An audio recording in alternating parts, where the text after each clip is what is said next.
اجنبی نظروں کا ساتھ۔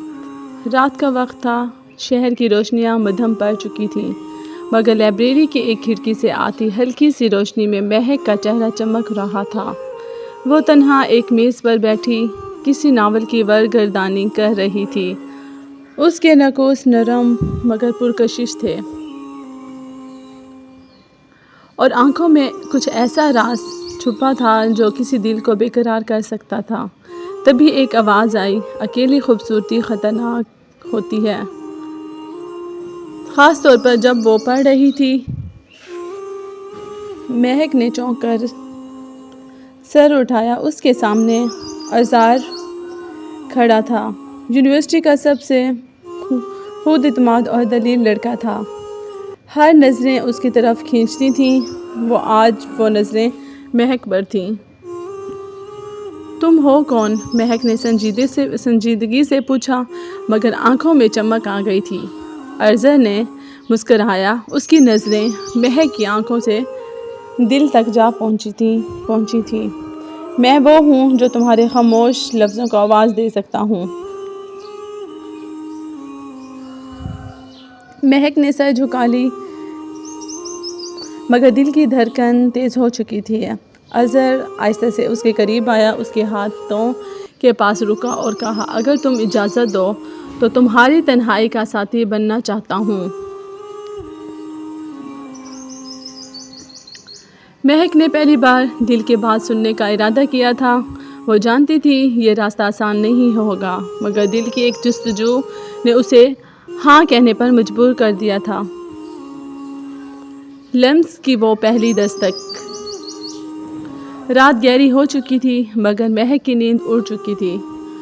اس کے کمرے کی کھڑکی سے چاند کی چاندنی اندر آ رہی تھی، جیسے اس کے چہرے کو چھو کر اظہر کی یاد تازہ کر رہی ہو۔ آج وہ پہلی بار کسی کی قربت کو اتنا محسوس کر رہی تھی، جیسے اس کی روح میں کسی نے خاموشی سے دستک دی ہو۔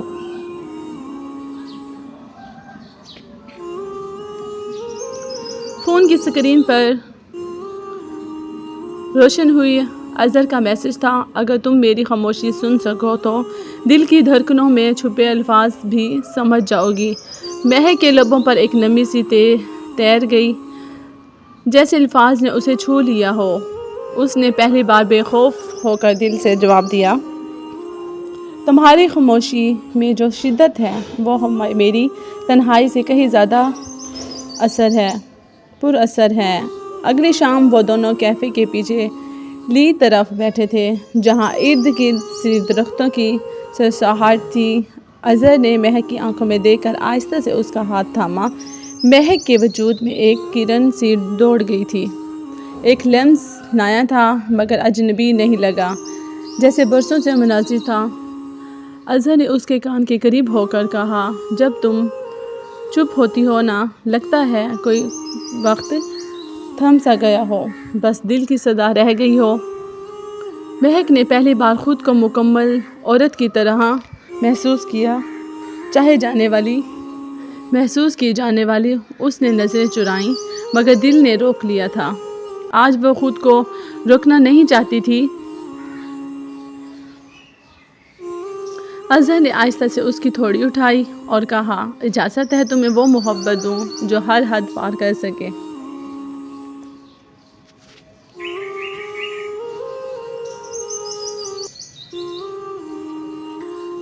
مہک نے اپنی پلکیں بند کی، جیسے خاموشی سے کہہ رہی ہو، ہاں، مگر صرف تمہارے ساتھ۔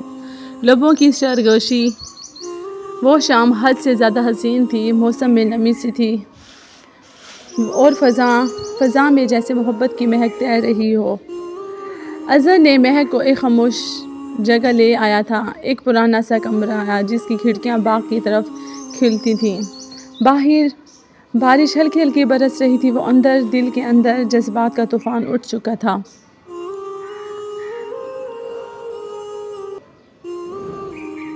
مہک کھڑکی کے پاس کھڑی بارش کو دیکھ رہی تھی جب اظہر نے پیچھے آ کر اس کے بالوں میں انگلیاں پھیرنے لگا۔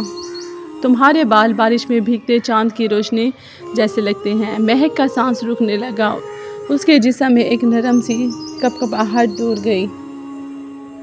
اس نے آہستہ سے پلٹ کر اظہر کی طرف دیکھا۔ اس کی نظریں ملی تو سب کچھ سخت ہو گیا تھا۔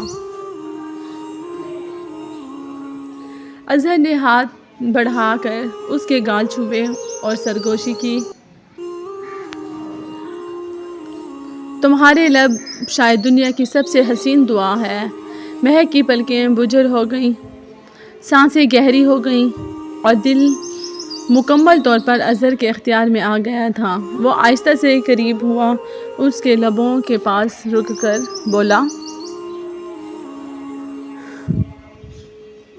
یہ لمحہ صرف تمہارا ہے، صرف میرا ہے، صرف ہم کا ہے۔ مہک نے اپنی پلکیں بند کر لیں۔ اس کے ہونٹ آہستہ آہستہ لرزنے لگے تھے۔ اظہر نے اپنے ہونٹ اس کے ہونٹوں کے قریب کیے، لمحہ بھر کے فیصلے پر، پھر جیسے وقت ٹھہر گیا ہو۔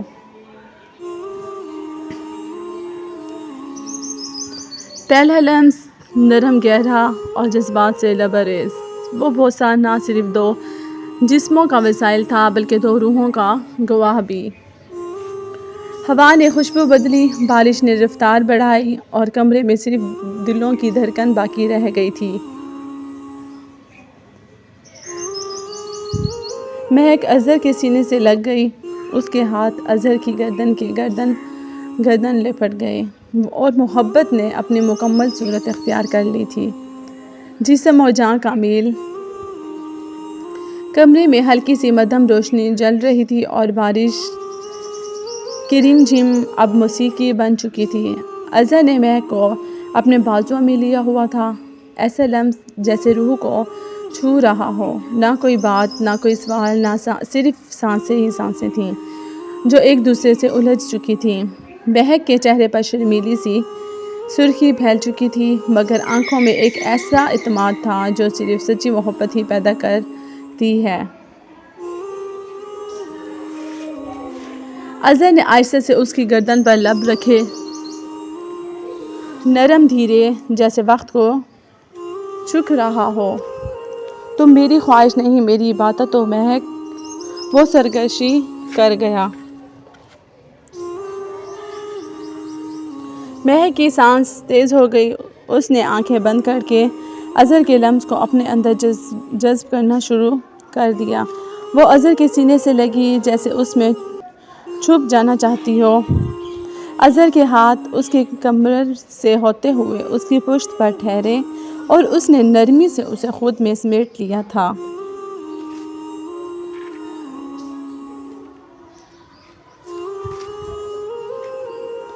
چند لمحوں بعد وہ دونوں خاموش بستر پر لیٹے تھے، ایک چادر، دو سانسیں، ایک دل کی دھڑکن۔ مہک نے اظہر کے سینے پر سر رکھ کر کہا، آج پہلی بار لگا ہے جیسے میں مکمل ہوں، جیسے ہر خالی پن تمہارے لمس سے بھر گیا ہو۔ اظہر نے اس کی پیشانی پر بوسہ دیا اور کہا، تم صرف میرے پاس نہیں ہو مہک، تم میری ہر دعا میں شامل ہو، میری رگوں میں بہتی ہو۔ رات گزر گئی مگر وہ لمحہ، وہ لمس، وہ سرگوشیاں ہمیشہ کے لیے ان کی روح میں زندہ رہ گئی تھیں۔